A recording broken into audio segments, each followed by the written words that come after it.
Welcome to the AI Chat Podcast. I'm your host, Jaden Schaefer. Every day, I bring you breaking AI news, diving into the implications it has in your life and business. If you're interested in sponsoring the podcast and getting your company in front of thousands of AI enthusiasts every day, there's an email in the description. Finally, make sure you are on the waitlist for the AI Box platform, a tool we are building to allow you to automate virtually any task with AI tools. Find it at aibox.ai.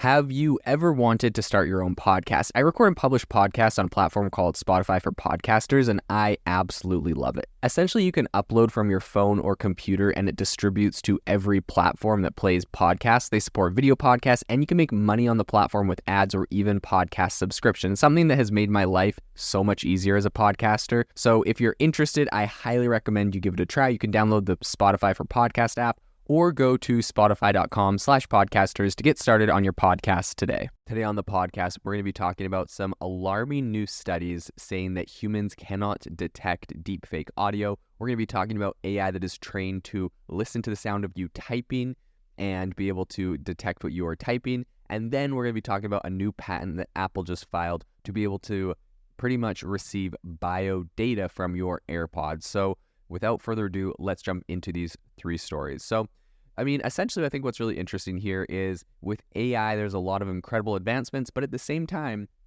in my opinion, there's a lot of big dangers, and there's a lot of ways that AI is, essentially being used to get rid of a lot of our privacy. So one of the big things and the big headline articles that just recently came out is that according to Bleeping Computer, there's a collaboration between various UK-based academic institutions, and they essentially used AI, and they used a microphone to predict what you're typing, right? So they could just take the audio track of you typing something. This is kind of cool because it would make this isn't cool. I actually think this is alarming, but essentially they can use this by listening to the sound. They can feed the sound of you typing something and then say what you typed to the computer, or into the AI model. They could train an AI model off of that, right? That kind of makes perfect sense. They put the audio file and the transcript side by side, and they can train off of that. So I think this thing got eerily good. Essentially, it used AI, it used a microphone, and it can predict what you're typing. So imagine the implications, right? Everything from your passcodes, your personal chats, your corporate confidential information, all of that could be exposed to an unauthorized audience. Just through this, just by hackers or anyone getting access to the audio. And if you think about it, this is less difficult than, you might think. For trade secrets or something, all someone would have to do, they don't actually have to get access to your computer or your phone. They just have to be able to have some sort of recording device in your work environment, for example, to be able to get access or listen to your personal work information.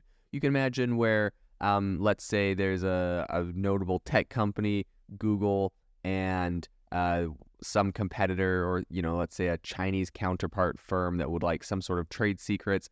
They go and buy the janitorial company that works at Google's headquarters, and they just have the janitor drop off, just leave a specific device in, maybe executive's office. They say, hey, this is an air purifier. Make sure to just leave this in there overnight or for the next week.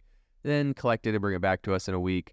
Bada bing, bada boom, no one thinks anything about it. They take that air purifier, which, in fact, maybe was a real air purifier, but it just got a bug inside of it. Or they just stick it in the vent, whatever. Yeah, you can imagine. It sounds like a spy movie, but, this is really not that far-fetched. The intelligence services, I'm sure, have been able to do this for a long time, right? Every time a new technology or breakthrough from academia comes down the pipe like this, that in my opinion, gets rid of a little bit of your privacy, I'm like, well, FBI, CIA, probably been able to do this for a while. So anyways, I think it's great that people know it's now possible, but it is, man, what an alarming concept that literally you typing, your passwords, nothing, everything can be detected now. They can literally just read the transcripts of you typing.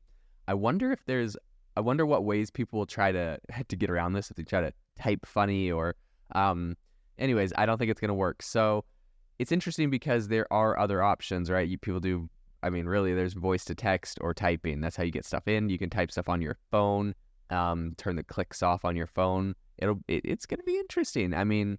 Yeah, anyways, so that's a really interesting piece of information that just came out. And essentially, The researchers carried out their experiment because essentially what it's doing is it's distinguishing between the subtle sound differences that keys make and also the patterns in which you type words. Then it is able to detect them, but also it's literally from the subtle sounds that different keys make. That's one of the big variables here. So at first I was like, well, what if you type different? Like instead of just typing at your normal speed, you try to like type slow and then fast and slow and fast. No, I think it's actually able to literally detect down to the key which one you're pressing, and it's kind of like a code where once it cracks the code, it knows everything you're typing because it just knows every keystroke. So very, very crazy.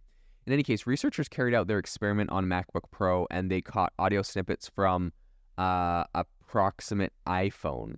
And then here's the twist: through a Zoom call, they were also able to do that. So that shifts the onus of security not just to you, but on every individual present on that call, right? So they're able to do it from, sure, an iPhone that was in the same room as you recording it. But if you're on a Zoom call chatting and you're typing something, like essentially the transcripts of it, if someone records a Zoom call, they can literally use that recorded Zoom call to see what you were typing in while you were on the Zoom call, right? You're on the Zoom call with your boss. They're talking about an important business thing you aren't involved with, so you get sidetracked. You go to YouTube, you type in something that you were looking up, the score for a sports team. They could run that audio for the call through an AI and see what everyone had searched during the call. Man, that would be absolutely crazy. And if you think about it, this isn't just like someone has to manually do this. I'm sure that there's all sorts of like enterprise tracking software, especially when everyone's working remote.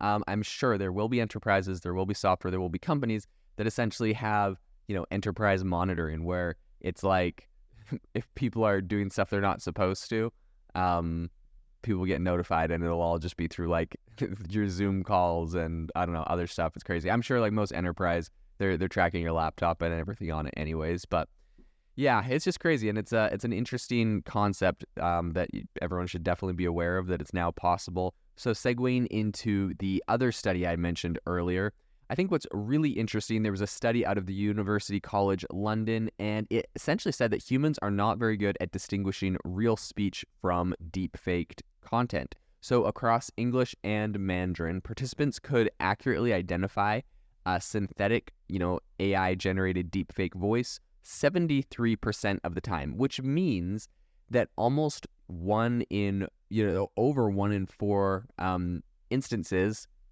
humans were not able to identify the deepfaked content, which, I know a lot of people be like, hey, that's not bad, right? Like, scammers and all sorts of people, deepfaking content on the internet, whatever. If we can detect it 75% of the time or almost 75% of the time, right, that's pretty good.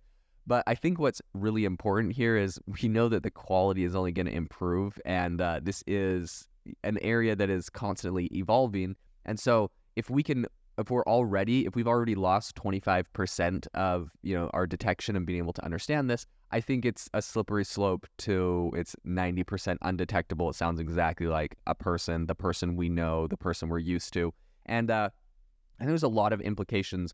But I think one of the really daunting kind of takeaways here is that deepfake technology in this study wasn't even the latest and greatest. So as AI speech synthesis continues to refine, I think our human ears are going to face an even steeper challenge in distinguishing fake from real. So Kimberly Mai, who's the lead author of that particular study, she highlighted the need to essentially advance automated deepfake detection systems, especially since deepfake audio gives away even fewer signs than its video counterparts, right? Like if this is a deepfake video, it's a little bit easier for you to see a problem between the audio and the video.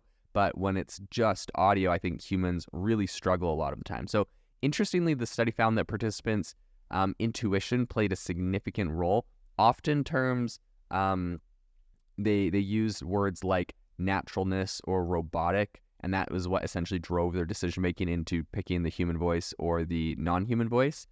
So when pooled together, collective human judgments termed as, quote, crowd performance essentially match the proficiency of top-tier automated detectors, which is really interesting, right? Some of these top-tier automated detectors can get it a certain amount of time, but when you have a few people listening, a few people would be able to detect it most times. So I think in today's really rapidly advancing landscape, this is something we definitely need to think about and address. I would assume that this is especially prevalent for elderly folks or people that aren't as exposed to the advancements that are happening in AI and in technology. And so I think it's just important that we make them aware. The last thing I wanted to bring up on the podcast today is the fact that Apple has just filed a patent with the U.S. Patent and Trademark Office, and they were granted essentially the ability to create AirPods that will be able to read biosignals emitted from your body. So this is going to be done by using the scattering of tiny electrodes through the earbud, which will facilitate biosignal tracking. So in addition to this, the AirPods are also going to contain active and reference electrodes that will be customizable based on an individual's ear. So apparently in a report on B-Bomb, it said, quote, "These electrodes will be present in both wired and wireless earphones from Apple. The primary use of these electrodes will be in the form of electrophilography, EEG. I may have pronounced that wrong, but it's EEG. And the patent also reveals that the lowermost section of the stem can contain an electrode that the user can easily press to trigger the start of an EEG session and other related measurement activities like electromyography, electrocardiography, electrocardiograms, galvanic skin response, and blood volume pulse measurements." This is absolutely insane, in my opinion. This actually goes back to something that I've been talking about for quite a while, since the beginning of the podcast, which is that eventually they're going to stick fMRI scanners into VR headsets to be able to literally read your mind, because with an fMRI scanner and an AI model, you can literally read someone's mind, the exact thoughts that they're thinking, the exact words that they're reading. You just train a model based off of someone's, they trained a model off of someone's brainwaves. While they were reading something, they fed the script in on one side and the brainwave scan on the other side, and the model can now literally detect, sometimes pulling full sentences word for word straight out of your brain as you think them.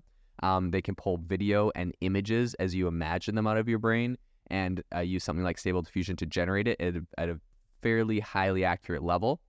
And so, in any case, in my opinion, it's going to be a safety feature, right? Like, oh, we need an fMRI scanner in there to scan your brain to make sure, it's essentially like the way your Apple Watch tracks your heart and stuff, and it's, saves people from having heart attacks. That sounds great, right? So an fMRI scanner will save you from all the things you need an fMRI scanner to scan your brain for, and to make sure that you're healthy, right? But also, if someone hacks into it, or if, let's say the government gets a warrant and requests access to your fMRI scans and then literally can read your mind, to me, that sounds like a pretty big breach of trust. And I don't think it's far off. I definitely think that's going to be something that will be added to VR headsets in the future, because those go right over top of your head. And that's kind of the perfect way to implement a technology like that. Now, that was kind of my original fear.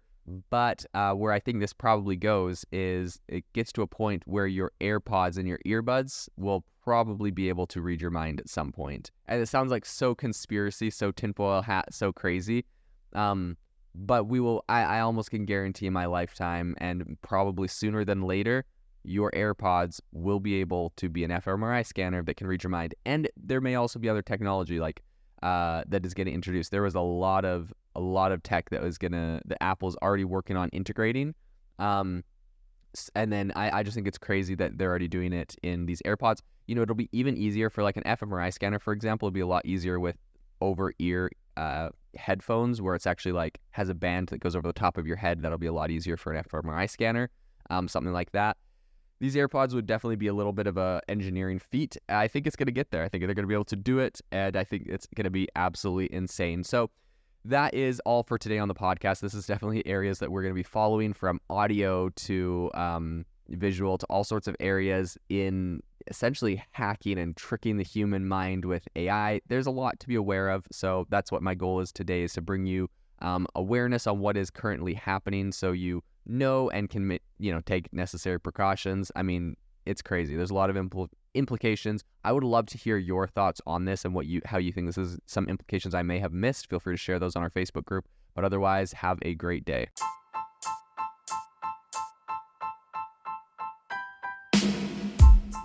Thank you for listening to the AI Chat podcast. If you enjoyed this podcast, I'd appreciate it if you rate us wherever you listen to your podcast. And if you're looking for an innovative group of AI enthusiasts, make sure to check out our Discord channel and Facebook community. It's obviously a lot more interactive than a podcast where we can share software, tools, and prompts we're using in AI every day. I'll leave a link for those in the description below.